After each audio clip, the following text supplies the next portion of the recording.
Okay, well, let me get a medium. Sold out. Let me get a large. Sold out. Let me get an extra large. Sold out. Hey, 2XL. Sold out. Sophie Cunningham stepped into Indiana, and within minutes, she made sure everyone knew exactly what kind of player she is. This wasn't just a routine introduction. It was a statement. And what happened next?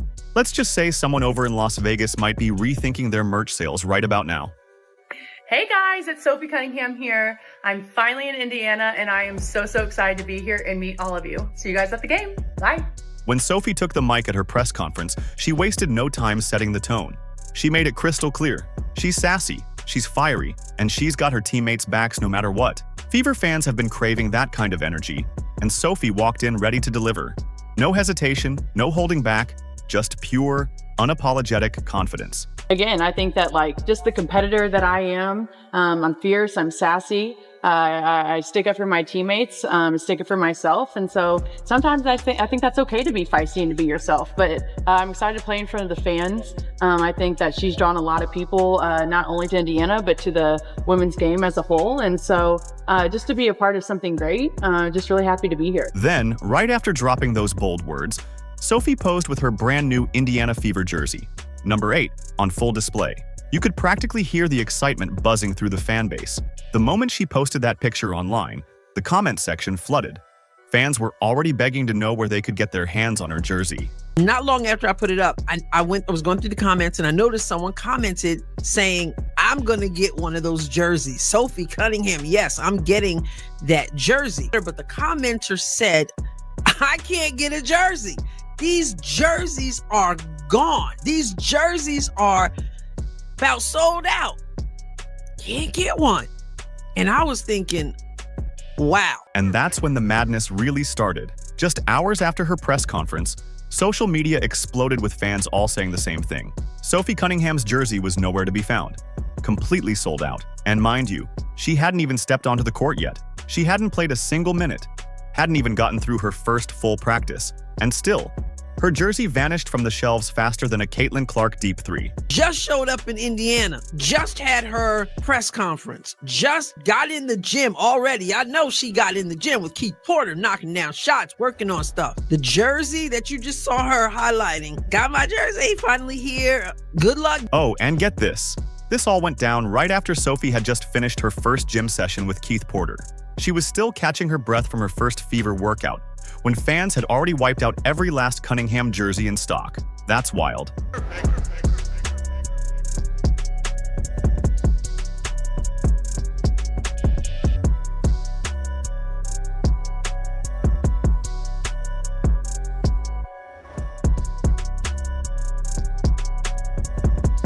Meanwhile, somewhere across the country, A'ja Wilson had to be watching this unfold like, hold up, who just sold out their jerseys before even playing a game?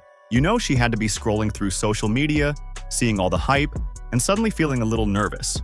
I mean, she's the reigning MVP, yet here's Sophie Cunningham walking into the Fever locker room and immediately becoming a top-selling jersey. That's gotta sting a little. Look, this morning, I said, let me go see for myself what's up with the sale of the jersey, just because I had seen that comment. So I came on over to the team store. You can get Pacers gear, Fever gear. So here is Sophie Cunningham's jersey. It's the front of the jersey. Let's be real. Fever fans are loving Sophie because she brings that raw, unfiltered energy that Indiana thrives on. She didn't just say she's going to stand up for her teammates. She means it. And Fever Nation felt that passion instantly, responding by making sure every last Cunningham jersey was gone. The Indiana Fever's merchandise team just got hit with a tidal wave they never saw coming. Fans rushed to the team store website in droves. And the result? Absolute chaos. Sophie Cunningham's jersey sold out faster than almost any other WNBA player in history, all before she's even played a single minute for Indiana. Over here, adult Indiana Fever number 8 Sophie Cunningham Rebel Swingman jersey in red by Nike, $130. Okay, so look at this. There's a size extra small available. Needless to say, that one ain't for me. So look at the rest of these. If you want a small, here's the sign. Here it is right here. Sold out.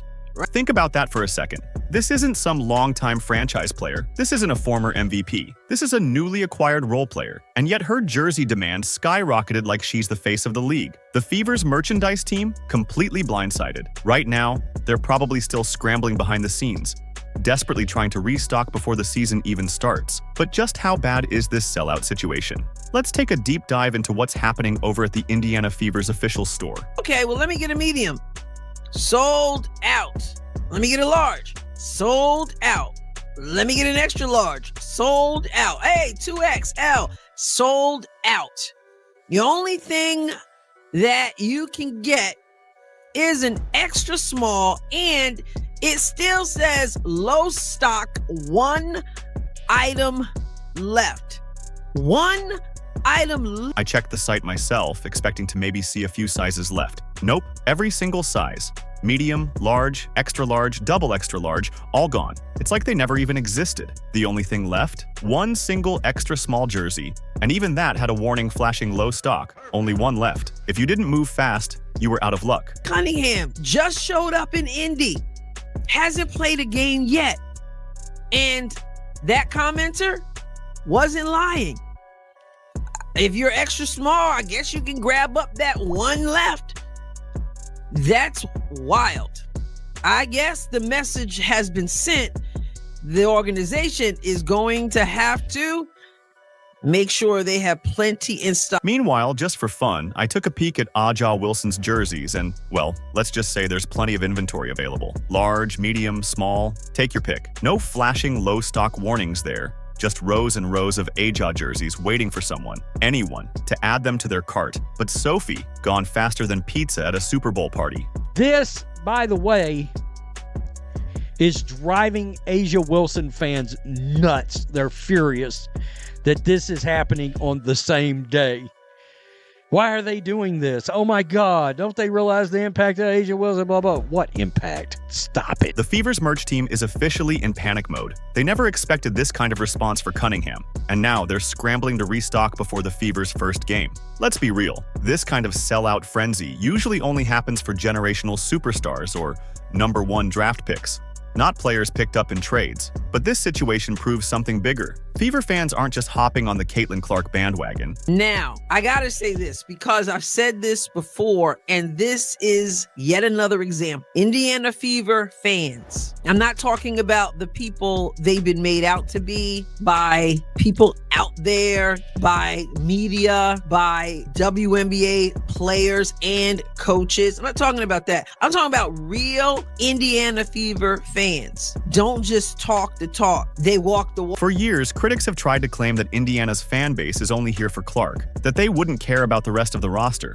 But this jersey sellout just shattered that narrative completely. Fever fans aren't just here to cheer on Caitlyn Clark, they're here to ride or die for the entire team. They're putting their money where their mouths are, and the rest of the league is getting a first-hand lesson in what true fan loyalty looks like. They buy merch, basketballs, Caitlyn Clark basketball. They're begging to buy Caitlyn Clark's Nike shoe when that shows up. They're buying jerseys. And you know, Aja Wilson has to be watching all this unfold, side-eyeing her untouched jerseys, wondering what just happened. She'll probably release a press conference tomorrow saying her jerseys are all sold out too. I got sweatshirts, t-shirts, different things. They're buyers. I'm not saying that no other fans are buying stuff because obviously people are wearing stuff in stands. But it is Indiana Fever fans. Remember when she said she was invited to Unrivaled and offered a higher salary, less than a day after Caitlyn Clark turned down their offer? We all know Caitlyn Clark turned the league down, right? Well, this source close to Aja Wilson is claiming they offered Aja Wilson more money than Caitlyn Clark to play in this league. How about when she seemingly leaked her speaking fee, or the whole college jersey retirement fiasco? The jealousy is unreal. Did you see how many people showed up to watch Caitlyn Clark play golf?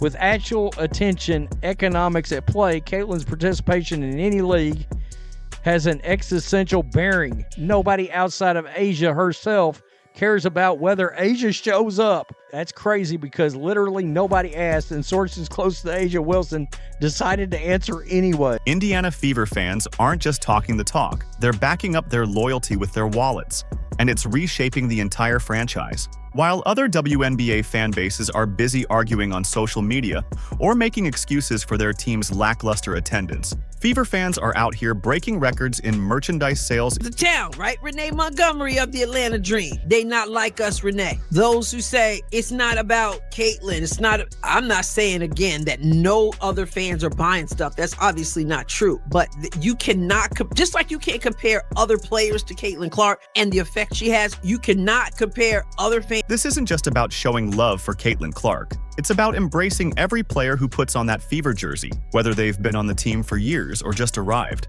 And that's what makes Indiana's fan base different. Renee Montgomery from the Atlanta Dream nailed it when she said that Fever fans aren't like other WNBA supporters. They don't just hype up their team online, they invest in them. Fandom, Indiana Fever fandom, who go out and put their money where their mouth is, not just hanging out trolling on social media. You're gonna have the troll, obviously, but fans are buying tickets, which is why things have to change when Indiana. Think about it. Sophie Cunningham hasn't even stepped on the court for Indiana yet, and she's already getting treated like royalty. In most markets, role players might sell a few jerseys after they prove themselves. But in Indiana, Fever fans aren't waiting. They're going all in from day one, and it's sending shockwaves through the league. Indiana Fever fans, that to me is Exhibit A. Sophie Cunningham barely steps foot in the field house, y'all.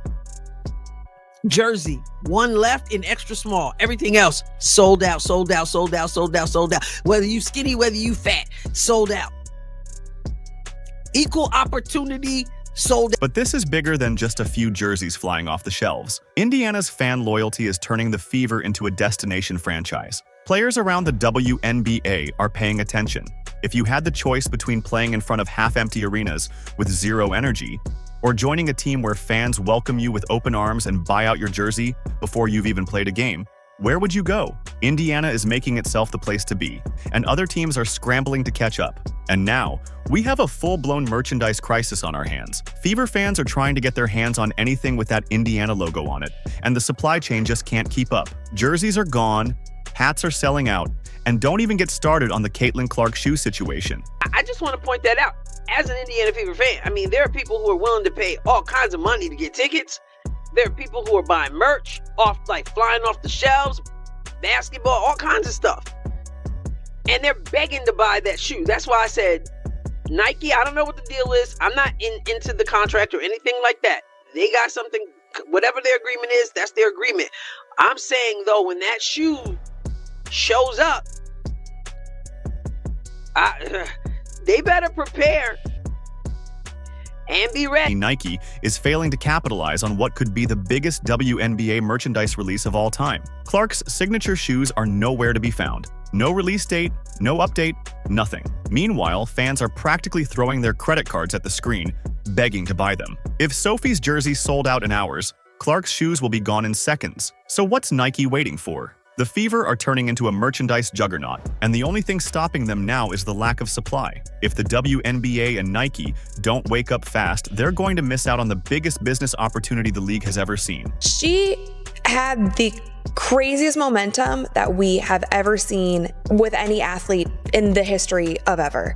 And the fact that Nike did not capitalize on that, the fact that they are the biggest athletic sportswear brand in the world, and we didn't hear a peep out of them the entire season, it truly makes me wonder, like, if I were Caitlyn Clark's management, and again, I don't know what's going on behind the scenes, but I would be truly rethinking the deal that I signed up for. Indiana Fever fans aren't just making noise, they're proving their loyalty with their wallets. And yet, Nike and the Fever organization are completely dropping the ball. Every day that merchandise stays out of stock is another huge missed opportunity. Another day of lost revenue that the team will never get back. Remember, fans are for real. Indiana Fever fans, and they buy tickets. They sell out arenas, home and away. They buy merch. Think about it. Sophie Cunningham, a role player, sold out her jersey before even stepping on the court for Indiana. That alone should have set off alarm bells at Nike's headquarters. If Sophie's jersey can't stay on the shelves, what do you think is going to happen when Caitlyn Clark's signature shoes finally drop? The demand is already there, but instead of capitalizing on it, Nike's slow production is capping the Fever's growth at a time when they should be dominating the market. And what makes this even more frustrating? Fans are ready to spend. This isn't a case of people hesitating over prices or debating whether to buy. They want to buy, They can't buy. They're searching, refreshing, waiting in line, and getting nothing. This is a business owner's dream scenario. Customers practically throwing money at you. But the problem? There's no inventory to sell. If Nike and the Fever don't step up production right now, they're not just missing out on money. They're actively hurting the Fever's momentum. They need to flood the market with jerseys, t-shirts, hats, and yes, finally release those Caitlyn Clark shoes. The longer they delay, the more potential revenue vanishes into thin air, and the more frustrated fans become. Because Indiana Fever fans support, not just by running their mouth or running their fingers, they actually do something. And those who may not be able to afford it, they want to do something. And so this is just me saying, way to go, Fever fans. And we love, listen, remember how it was like nobody wants to go play in Indiana, nobody wants to play with Caitlyn Clark, those fans. And we came to find out when free agency showed up, everybody wanted to go to Indiana and play for the Indiana Fever and play with Caitlyn Clark, and when they got here started praising the fans. But let's take a step back and appreciate what's really happening here. This isn't just about selling some jerseys. This is about Fever fans changing the game.